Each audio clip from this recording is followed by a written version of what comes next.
আসসালামু আলাইকুম। আমি তনু। আজকে খুবই গুরুত্বপূর্ণ একটা টপিক নিয়ে আলোচনা করব। টপিকটার নাম হচ্ছে রেজোনেন্স।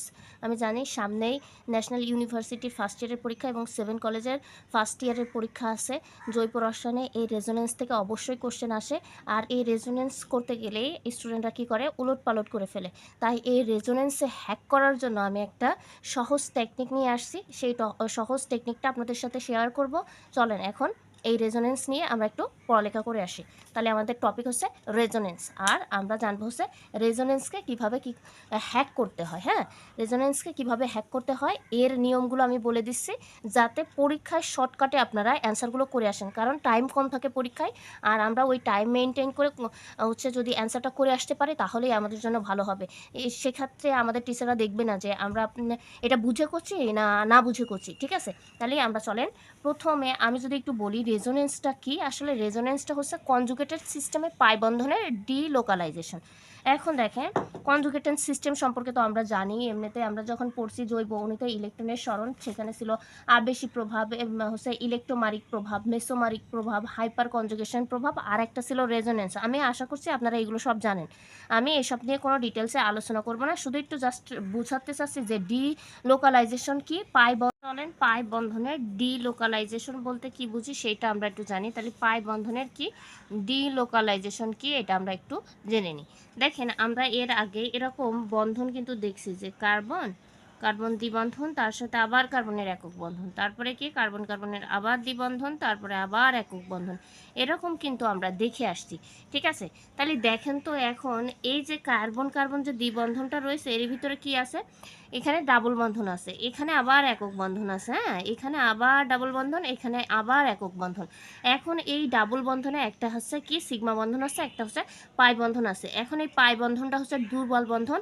এই পাই বন্ধনটা কি হয়ে যায়, কি করে, এখানে দেখেন যেহেতু একক বন্ধন আছে, এই পাই বন্ধন ভেঙে গিয়ে এই জায়গায় ও চলে যাইতে পারে, তখন কিন্তু এখানে একক বন্ধন হয়ে যাবে। হ্যাঁ, আর এখানে পাই বন্ধন হয়ে যাবে।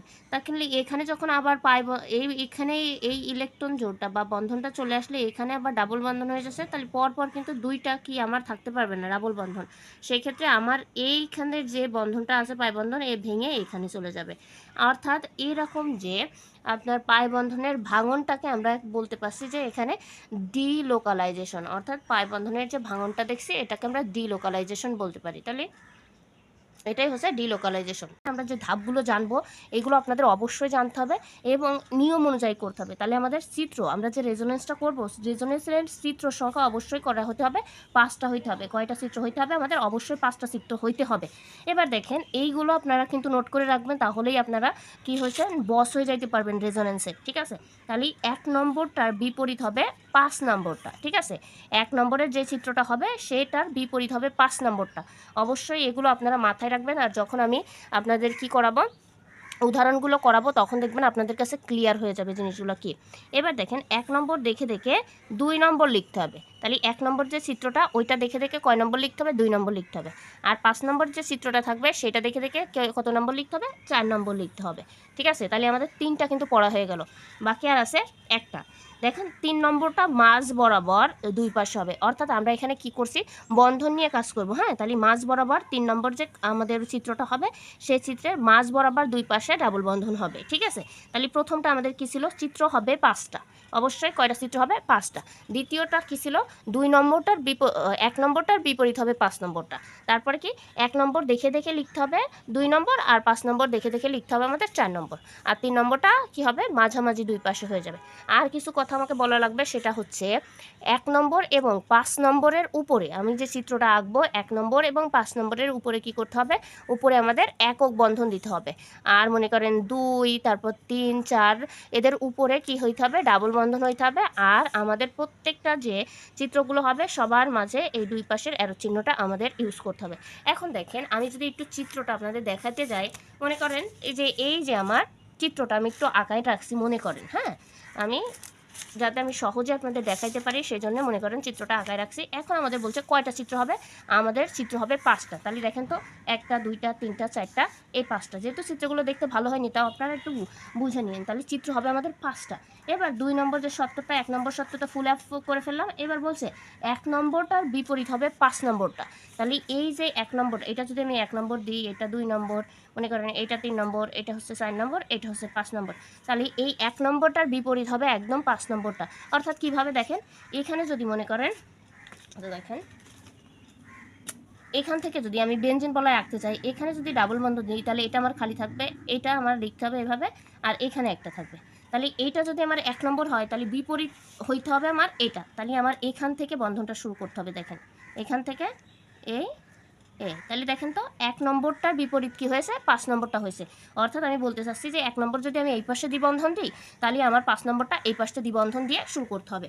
ঠিক আছে, এবার বলছে 1 নম্বরটার বিপরীত যেহেতু 5 নম্বর হলো, এবার বলছে 3 নম্বরে কি বলছে, 1 নম্বর দেখে দেখে 2 নম্বর লিখতে হবে। ঠিক আছে, 1 নম্বর দেখে দেখে 2 নম্বর লিখতে হবে, আর 5 নম্বর দেখে দেখে কয় নম্বর লিখতে হবে, হচ্ছে 4 নম্বর লিখতে হবে। সেই ক্ষেত্রে আমাদের কিছু কাজ করে আসতে হবে। সেটা হচ্ছে দেখেন, আমি যদি এখান থেকে এই বন্ধনটা তো আমার প্রথমে ভেঙে যাবে, তাই না? তাহলে এইটা আমি বাদ দিয়ে বাকিগুলো আমি এইভাবে লিখে দেবো বন্ধনটা। হ্যাঁ, এইভাবে লিখে দিলাম। তাহলে এইটা আমি দেখব, আমার প্রথমে এই বন্ধনটা ভাঙবে, থাকবে আমার এইটা আর এইটা। তাহলে আমি এখানে এসে 4 নম্বরে কি করব, এখানে একটা দ্বিবন্ধন দিব আর এখানে আমার দ্বিবন্ধন দিব। ঠিক আছে, তাহলে আমার কিন্তু হয়ে যাচ্ছে।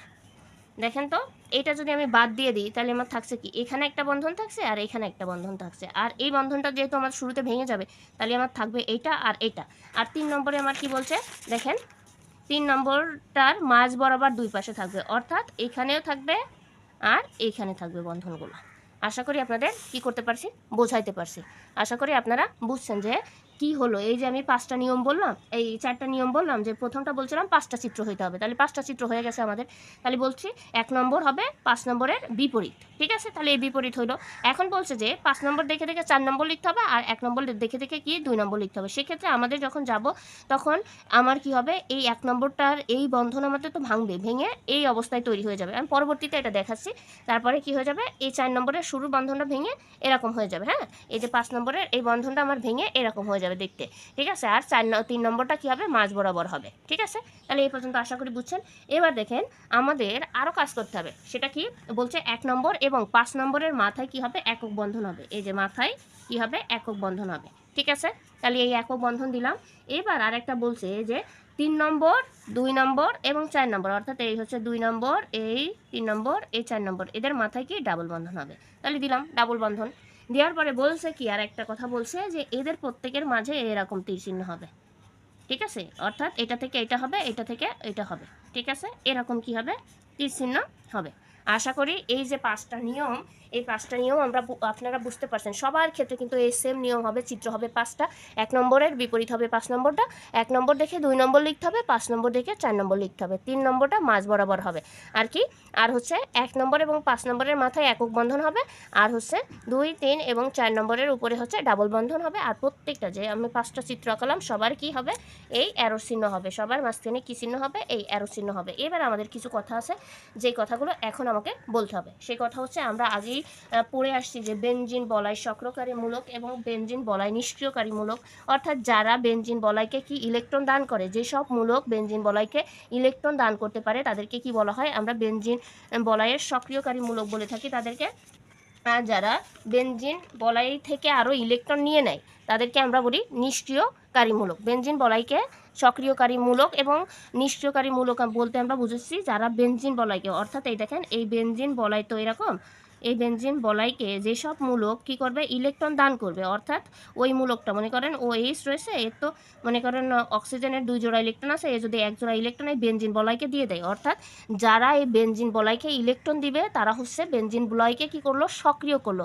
তারা কারা, তারা হচ্ছে এই যে আমার OH, তারপরে মিথাইল মূলক, আপনার হচ্ছে নাইট্রো মূলক, তারপরে হচ্ছে কি ক্লোরিন মূলক, ফ্লোরিন, OR, এগুলো হচ্ছে বেনজিন বলয়কে কি করে, বেনজিন বলয়কে আপনার সক্রিয় করে। আর কিছু কিছু যৌগ আছে যারা বেনজিন বলয় থেকে আবার কি করে, ইলেকট্রন নিয়ে নেয়। তারা কারা, তাদেরকে বেনজিন হচ্ছে মূলককে কি বেনজিন বলয়কে নিষ্ক্রিয়কারী মূলক বলে থাকি, যেমন NO2 মূলক, তারপরে হচ্ছে এই অ্যালডিহাইড মূলক, কার্বক্সিলিক মূলক, এগুলো কি করে, এরা বেনজিন বলয়কে আরও নিষ্ক্রিয় করে দেয়, অর্থাৎ বেনজিন বলয়ের তো কারো ইলেকট্রন দিয়া না দিয়ে আর ওর কাছ থেকে কী করবে, ইলেকট্রন নিয়ে নেবে। ঠিক আছে, তাহলে এরা কী করবে, ইলেকট্রন আপনার নিয়ে নেবে। তাহলে এগুলো আপনারা বুঝছেন, যে আমি আশা করব এগুলো আপনারা সবাই জানেন। আর যারা সক্রিয়কারী মূলক তাদেরকে বলা হয় অর্থপ্যারা অবস্থানে থাকে, আর যারা নিষ্ক্রিয়কারী মূলক তারা মেটা অবস্থানে অবস্থান করে। তাহলে এই সম্পর্কে আমি বেশি বিস্তারিত আলোচনা করলাম না, মনে করলাম যে আপনারা এই সম্পর্কে জানেন। এবার উদাহরণ দেখি। আমরা সক্রিয়কারী মূলক বলতে নিচ্ছি হচ্ছে হাইড্রোক্সিল মূলক, অর্থাৎ এই বেনজিন বলয়ের সাথে যদি হাইড্রোক্সিল মূলক নিই তাহলে নাম হয়ে যাবে ফেনল। তাহলে এই যে আমি হাইড্রোক্সিল মূলকটা নিলাম, সবার সাথে আমি কি নিচ্ছি, হাইড্রোক্সিল মূলকগুলো নিয়ে নিচ্ছি। হ্যাঁ, তাহলে সবার সাথে কি নিলাম, এই হাইড্রোক্সিল মূলক নিচ্ছি,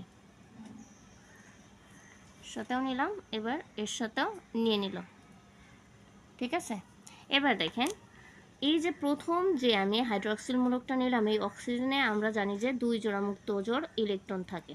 ঠিক আছে, 2 জোড়া মুক্ত জোড় ইলেকট্রন থাকে। আর আমি বলছি কি নিষ্ক্রিয় মূলকগুলো কি করে, নিষ্ক্রিয়কারী মূলকগুলো বেনজিন বলয়কে কি করে, ইলেকট্রন দান করে। যেহেতু এই অক্সিজেনের 2 জোড়া মুক্ত জোড় ইলেকট্রন আছে, সে কি করবে, এখান থেকে 1 জোড়া মুক্ত জোড় ইলেকট্রন এই বেনজিন বলয়ে এই যে বন্ধনের এখানে দিয়ে দেবে। ঠিক আছে, তাহলে এখানে আমরা জানি 2 জোড়া মুক্ত জোড় ইলেকট্রন নিয়ে একটা বন্ধন তৈরি হয়। তাহলে এখানে আমার কি হয়ে যাবে, ডাবল বন্ধন হয়ে যাবে। যখন এই 2 জোড়া মুক্ত জোড় ইলেকট্রন এই বন্ধনের সাথে যুক্ত হয়ে যাবে তখন ডাবল বন্ধন হয়ে যাবে। আর ডাবল বন্ধন কি হয়, একসাথে 2টা ডাবল বন্ধন পরপর থাকতে পারে না। ঠিক আছে, ওই যে আমরা বললাম যে পাই বন্ধনের কি ডিকলাইজেশন হবে। হ্যাঁ, তাহলে সেই ক্ষেত্রে আমাদের এইখান থেকে কি হবে, এইখান থেকে যে বাড়তি ইলেকট্রনটা থাকবে, ইলেকট্রন জোড়টা বা বন্ধনটা, সেটা কি হয়ে যাবে, কোণায় চলে যাবে। অর্থাৎ এই তীর চিহ্ন যদি বন্ডে যায় আর তারপরে কি হবে, বন্ড থেকে তীর চিহ্ন কোথায় চলে যাবে, কোণায় চলে যাবে। তাহলে এখানে কি হয়ে যাচ্ছে, এখানে বন্ধনের বাড়তি হয়ে যাচ্ছিল, বাড়তি হয়ে যাওয়া এটা কি হয়েছে, উপরে উঠে চলে আসছে। তাহলে বাড়তি কি হলে কি হয়, মাইনাস হয়, আর ঘাটতি হলে কি হয়, প্লাস হয়। এটা মনে রাখতে হবে। ঠিক আছে, আর এটা আপনারা অবশ্যই মনে রাখবেন যে তীর চিহ্ন যদি বন্ডে আসে এখানে কি হয়ে যাবে, আবার বন্ডের থেকে তীর চিহ্ন কোথায় চলে যাবে, কোণায় চলে যাবে। হ্যাঁ, এই কথাটা অবশ্যই মনে রাখবেন। তাহলে এই যে আমরা এখানে প্রয়োগ, এখানে যে তীর চিহ্নগুলো দিয়েছি প্রয়োগ হবে এখানে। তাহলে দেখেন এই 2 নম্বর চিত্র, এই 2 নম্বর চিত্রে কি করছি, এই 2 নম্বর চিত্রে এখানে ডাবল বন্ধন কিন্তু হয়ে গেছে। হ্যাঁ, আর এইখানে কি হবে, এখানে সেই মাইনাসটা হবে। তাহলে এই মাইনাসটা কি হবে, দেখেন এই জায়গায় কিন্তু আবার একক বন্ধন আছে। এই একক বন্ধনের জায়গায় কি হয়ে যাবে, এখানে যেহেতু খালি আছে, বলছে বাবা আমার তো থাকার জায়গা নেই, তোমার এখানে জায়গা যেহেতু আছে সেহেতু আমার এখানে একটু জায়গা দাও। তাহলে এখানে চলে আসলো, এসে কি করবে, ডাবল বন্ধন গঠন করবে। আর আমি তো বলছি যে পরপর 2টো ডাবল বন্ধন হবে না, সেক্ষেত্রে এইখানে যে ডাবল বন্ধনটা আছে এখান থেকে একটা পাই ইলেকট্রন কি হয়ে যাবে, বের হয়ে এই জায়গায় চলে যাবে। অর্থাৎ ওর আর জায়গা হচ্ছে না, ও বাইরে চলে আসলো। আসার পরে তাহলে মাইনাসটা এখন কোথায় হচ্ছে, মাইনাসটা আমার এখানে হচ্ছে। তাহলে এখানে দেখেন তো এই জায়গায় কিন্তু ডাবল বন্ধন হয়ে গেছে, আর এখানে হচ্ছে মাইনাস।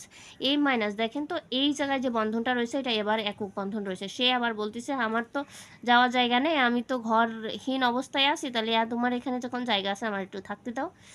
এখানে আবার চলে যাচ্ছে, যাওয়ার পরে কি হয়ে যাবে, এখানে কিন্তু ডাবল বন্ধন হয়ে যাবে। আর এখানে যেহেতু ডাবল বন্ধন হয়ে যাচ্ছে সেক্ষেত্রে পরপর 2টা ডাবল বন্ধন যেহেতু হবে না, এখান থেকে কি হবে, পাই ইলেকট্রনটা মাথার উপর মাইনাস হিসাবে চলে আসবে। ঠিক আছে, তাহলে হয়ে যাবে, এখানে মাইনাস হয়ে গেল। ঠিক আছে, এবার কি করবে, এখানে আবার একক বন্ধন রয়েছে, তাহলে এই একক বন্ধন থাকলে এখানে চলে আসবে। আসলে আবার এখানে দেখেন পরপর আবার 2টো ডাবল বন্ধন হয়ে যাচ্ছে। সেই ক্ষেত্রে কি হয়ে যাবে, এখানে যে আমার অক্সিজেনের কাছ থেকে যে 2টা ইলেকট্রন নিয়ে নিয়েছিল, দেখেন এখানে কিন্তু বাড়তি করে একটা করে কি হয়ে যাবে, আমার সেই মুক্ত জোড় ইলেকট্রন এক জোড়া থেকে যাবে, আর এখানে কি হয়ে যাবে, প্লাস হয়ে যাবে কিন্তু। তাহলে এই মুক্ত জোড় ইলেকট্রন এক জায়গায় থেকে যাবে, আর যেহেতু ঘাটতি হয়ে যাচ্ছে ও দেওয়ার পরে তখন কি হয়ে যাচ্ছে, প্লাস হয়ে যাচ্ছে। এই যে এখন দেখেন এই জায়গা থেকে যখন পরপর 2টা বন্ধন হয়ে যাবে, 2টা বন্ধন কিন্তু একসাথে ডাবল বন্ধন হবে না, সেক্ষেত্রে আমাদের একটা বন্ধন ভেঙে ওই যেই জায়গায় ইলেকট্রন ও নিয়েছিল সেই জায়গায় আবার ব্যাক করে যাবে। অর্থাৎ এখানে আমার কি হয়ে যাবে, 2টা কিন্তু আবার মুক্ত জোড় ইলেকট্রন হয়ে যাবে। এখন দেখেন 2টা ইলেকট্রন যে ও নিয়েছিল, নিয়ে ওই বেনজিন বলাই বলল আমার যতটুকু ধারণ ক্ষমতা তার বেশি নিলে তো আমি তো টিকতে পারবো না। সেই 2টো ইলেকট্রন পরবর্তীতে কি হয়ে যায়, ও আবার বের করে দেবে, নিয়ে ও একটু নাড়াচাড়া করে ভিতরে ও দেখছে ওরই এই জিনিসটা নেওয়ার পরে ঝামেলা হয়ে যাচ্ছে, তারপরে কি করে ও বের করে দিয়ে ওর স্থিতিশীল অবস্থা বজায় রাখে। তাহলে প্রথমে কি করলো, প্রথমে যে হাইড্রোক্সিল আয়নের যে এক জোড়া 2 জোড়া মুক্ত জোড় ইলেকট্রন ছিল, সে 1 জোড়া ইলেকট্রন নিয়েছিল, নেওয়ার পরে দেখছে ওর ভিতরে যে বন্ধনগুলো ছিল সেই বন্ধনগুলো ভেঙে ভেঙে যাচ্ছে। পরবর্তীতে ওই 1 জোড়া ইলেকট্রন নিয়ে ওর সবচেয়ে বেশি ঝামেলা বাঁধছে। তাহলে বললো, বাবা তোমার এই ইলেকট্রন আমি নেওয়ার পরে আমার ঝামেলা বাঁধতেছে, তোমার এই ইলেকট্রন তুমি ফেরত নিয়ে নাও। পরবর্তীতে কি করে, ওই ইলেকট্রনটাও ফেরত দিয়ে দেয়। তাহলে এইভাবে এই বিক্রিয়াগুলো হয়ে থাকে।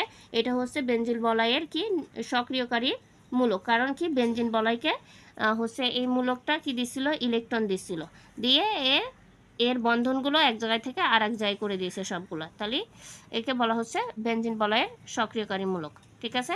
তাহলে আশা করি আপনাদের ভিডিওটা উপকারে আসবে। যদি ভিডিওটা উপকারে আসে তাহলে আপনারা কি করবেন, যদি ফেসবুক পেজ থেকে দেখেন ভিডিওটা তাহলে অবশ্যই আমার পেজটাকে ফলো করবেন, আর যদি ইউটিউব চ্যানেল থেকে দেখেন তাহলে অবশ্যই চ্যানেলটাকে সাবস্ক্রাইব করবেন। আজকের ভিডিও এই পর্যন্ত। আসসালামু আলাইকুম।